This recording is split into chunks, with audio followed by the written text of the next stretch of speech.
Hi everybody, welcome to another episode of Storytime with Uncle Monkey. I am your Uncle Monkey, and today's story is called The Skunk Ladder. Driving out to the country the other day, my wife, Bun, and I passed the aromatic remains of at least 10 road-killed skunks. Must be a good year for skunks, I observed. Looks like a bad one for them if you ask me, Bun said. I mean, there's obviously a large skunk population this year, I sniffed, instantly realizing I shouldn't have sniffed because at that moment we were passing another skunk carcass. Just then a live skunk scurried out in front of the car. I swerved to the left and back to the right, and we managed to screech safely around it. Bun screeches quite often, but it was the first time that I had screeched in years. Goodness, that was close, Bun said. What would you have done if you'd hit the skunk with the car? The only decent thing, I replied. I'd have stopped and buried it in the ditch. I might even have buried the skunk along with it. You talk as if you had a lot of experience with skunks, she said. You bet, I said.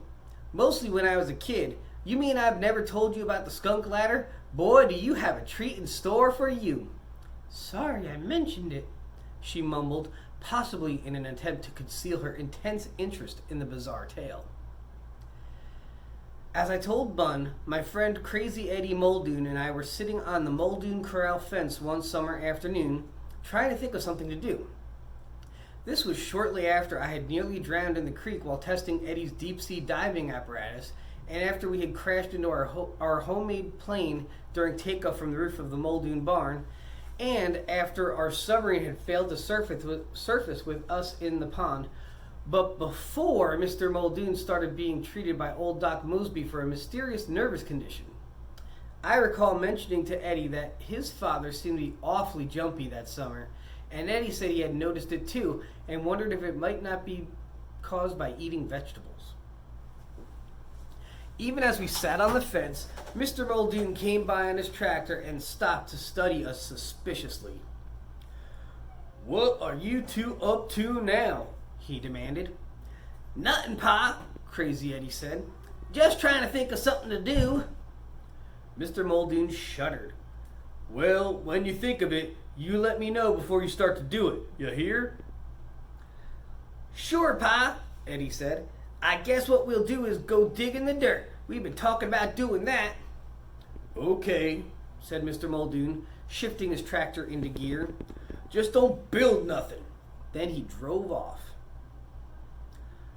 What kind of hole are we going to dig? I asked Eddie. He stared off into space, his face enveloped in that dreamy expression that always accompanied one of his wondrous new ideas. A big hole, he said. A real big hole. Digging the hole occupied us for most of a week. One of the problems with digging a big hole is that it's difficult to know when it is big enough and deep enough. There are basically two kinds of holes dug in the ground. One, applied holes, such as for posts, wells, mines, etc. And two, holes for holes' sake. Eddie and I were digging one of the latter. Eventually, the hole was so deep we could barely heave shovelfuls of dirt up over its side. At that point, Eddie judged it to be finished.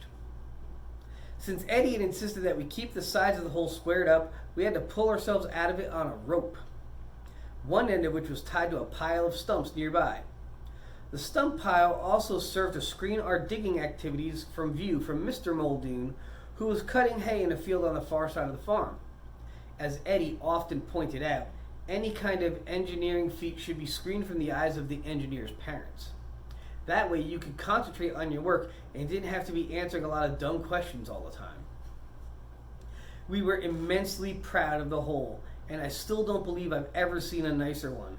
It was so nice, in fact, that Eddie abandoned his view of it as purely an aesthetically pleasing hole and began trying to think of it as practical. You know what we could do with this hole?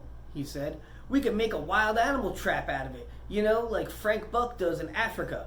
We could cover it up with branches and leaves and grass, and wild animals would come along and fall into it. Then we could tame them and teach them to do tricks. Eddie fairly glowed with enthusiasm as his idea began to take shape. And then we could start our own circus, he went on. We could charge people to see our animals do tricks. We might even get rich. Gosh, I bet we could catch a deer or an elk or a bear or a mountain lion or one of your father's cows, I put in. Eddie's glow of enthusiasm faded. Yeah, he said, I never thought of that.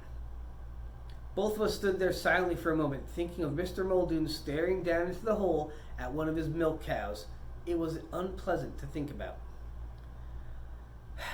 Tomorrow we better fill the hole back in, Eddie said. How about tonight? Maybe a cow will fall in tonight. Eddie pondered this possibility for a moment. I got it, he said. There's a big old door out behind the barn. We'll drag that down here and put it over the hole. And that is what we did. Before knocking off work for the day, secure in the knowledge that the door would save us from the uncomfortable experience of watching his father undergo one of his fits of hysteria. Early the next morning, Eddie and I headed for the big hole, prepared to start the tedious task of undigging it. As we approached the excavation, a familiar odor reached our nostrils. Must be a skunk around here someplace, Eddie said. Maybe it's in the hole, I said.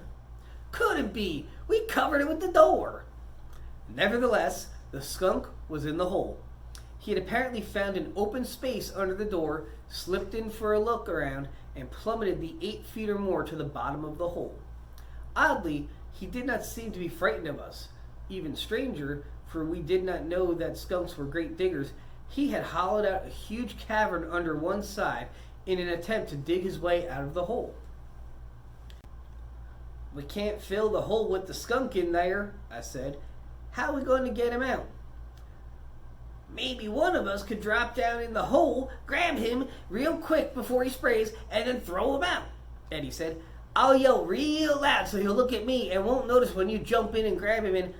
I don't like that idea, I said. Think of something else. I got it! We go up to my dad's shop and build a ladder. Then we'll stick it down the hole and hide someplace while he climbs the ladder. A skunk should be able to figure out how to climb a ladder. Eddie and I were working on the ladder when his father walked into the shop. I thought I told you not to build anything, he growled. What's that? Just a skunk ladder, Crazy Eddie said. Oh, his father said. Well, don't build nothing else unless you tell me first. Eddie and I went back out to the hole and stuck the ladder in.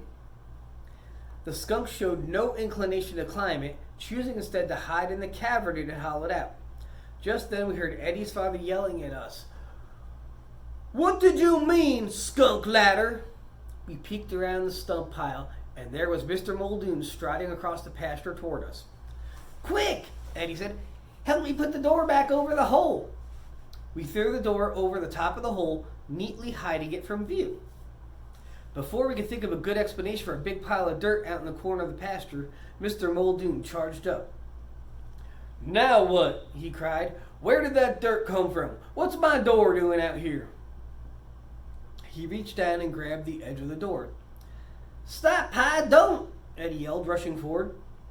From that point on, the actions of the parties involved all blurred together. It is difficult to recall the exact sequence of action, but I will try. Mr. Muldoon grabbed the door and flipped it off the hole.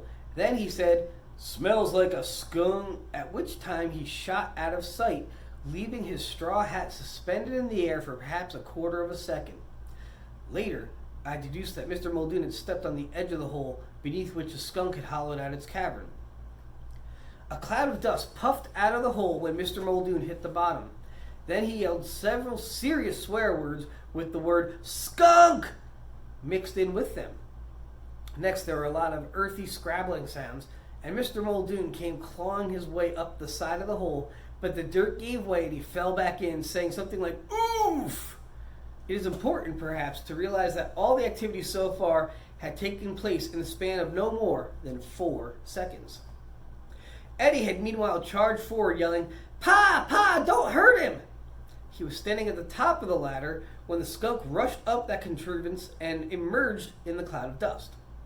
Startled, and not wanting the skunk to reverse end and spray him, Eddie grabbed the little animal by the head.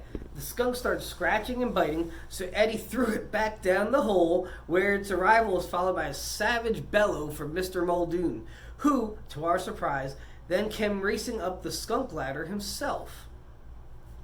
This was the signal for Eddie and me to start running, which we did, and continued running until the thunderous sounds of Mr. Muldoon's clodhopper boots faded behind us, and still we ran on, finally outdistancing even the nostril-searing smell of Eddie's father.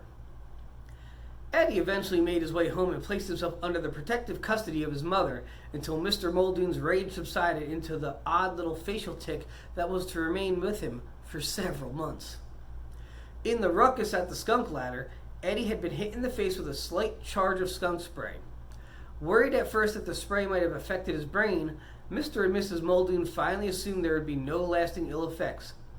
20 years later, however, Crazy Eddie became a PhD in chemistry.